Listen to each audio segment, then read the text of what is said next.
Good morning. This is Arlan Suderman, Chief Commodities Economist at StoneX. It's about 9 a.m. coming to you from the trading floor as we look at a commodity market that has a little bit of energy behind it this morning, particularly in the ag, specifically for soybeans. And it raises the question, are we on the cusp of a trade deal with China that would see commodities flow that way once again?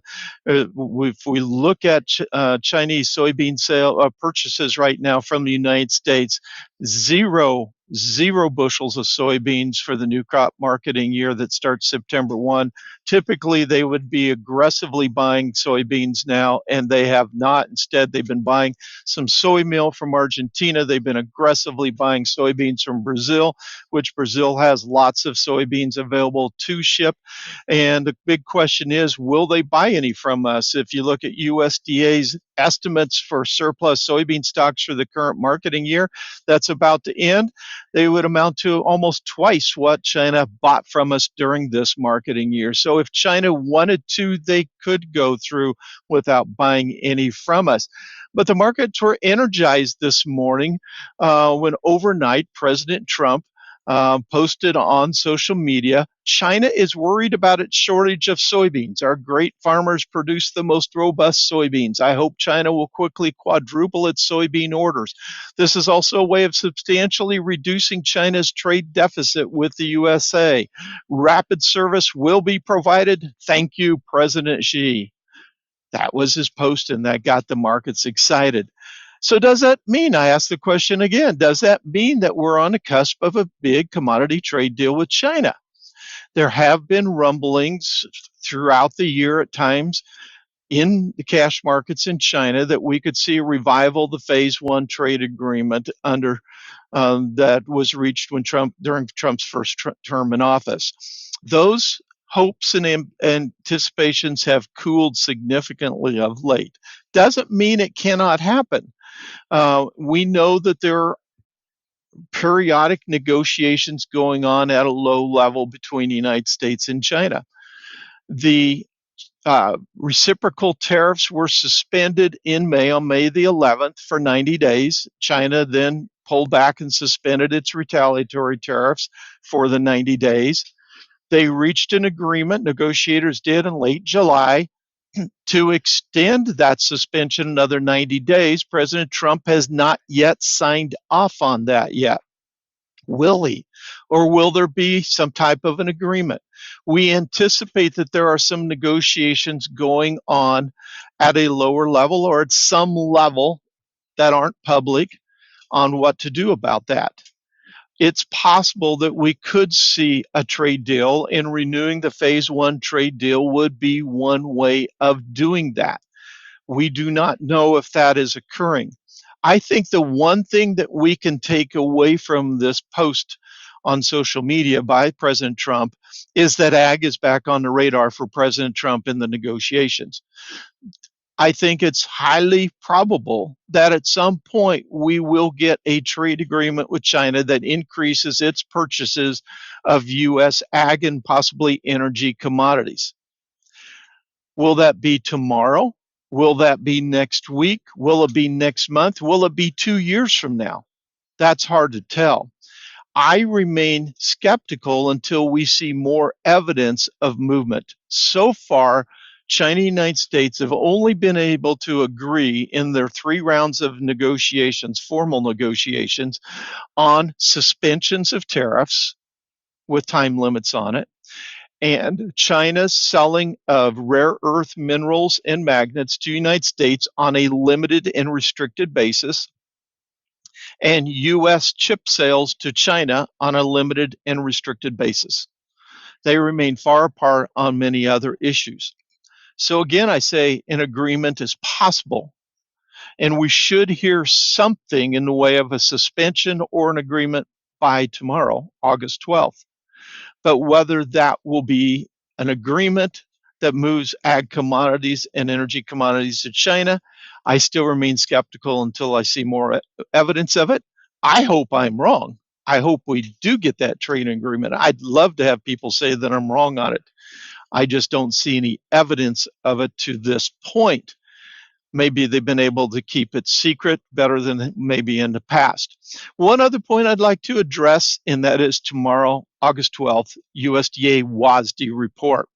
The biggest focus in that crop report is going to be U.S. corn and soybean yields. Trade estimates expecting higher corn and soybean yields. Remember, those trade estimates are focused on what they think USDA will do. USDA is supposed to be estimating what it thinks final yield will do. Now, that's a challenge on August 1st because there's so much crop development, either positive or negative, that takes place after August 1st. But that's supposed to be what USDA does. All the trade guesses are being asked, what do you think USDA is going to do, not what do you think the final yield is going to do. Now, our StoneX customer survey asks our customers, based on what you currently see in your trade territory, what do you currently think the final yield of the crop in your trade territory will be? And we've been doing this for 30, 35 years, have a pretty good track record. If you look at our corn yield estimate in August, when there's still a lot of growing season to go, on average, it's off by about 2 bushels. The median would be off about 9/10 of a bushel. That's pretty good for an August report survey. And that's the job that our customers.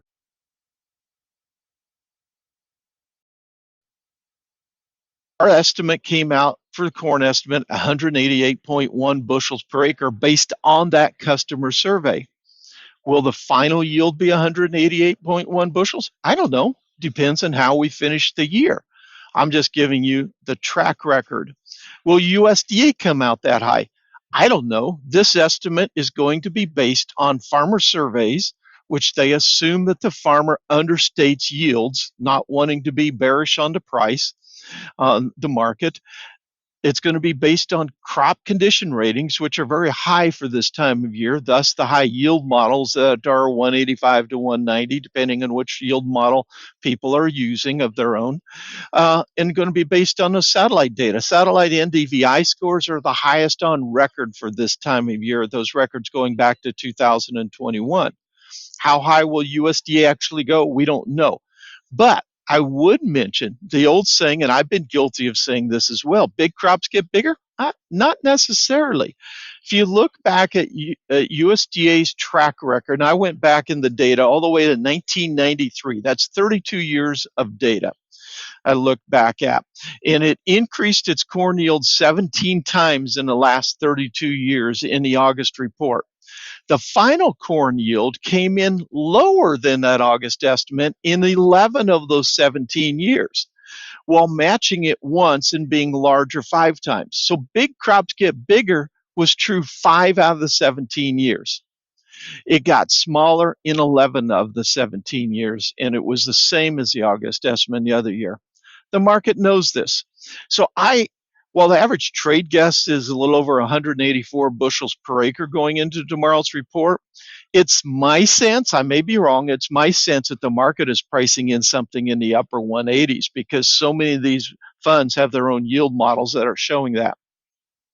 And if you'll note, the market bottomed out last week when that average trade guess was released, saying, maybe we've been overestimating the crop. The job of the marketplace currently is to trade the supply side of the balance sheet.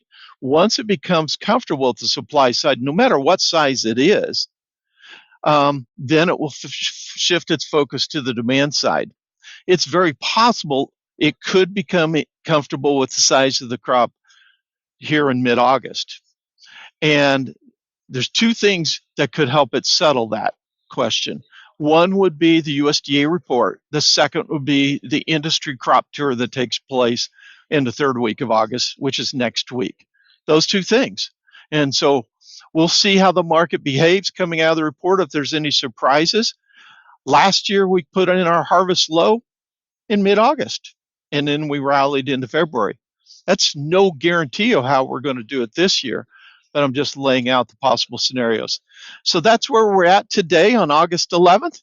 Continue to like and subscribe if you want to continue to receive these updates from the trading floor, and I'll be back with you later this week.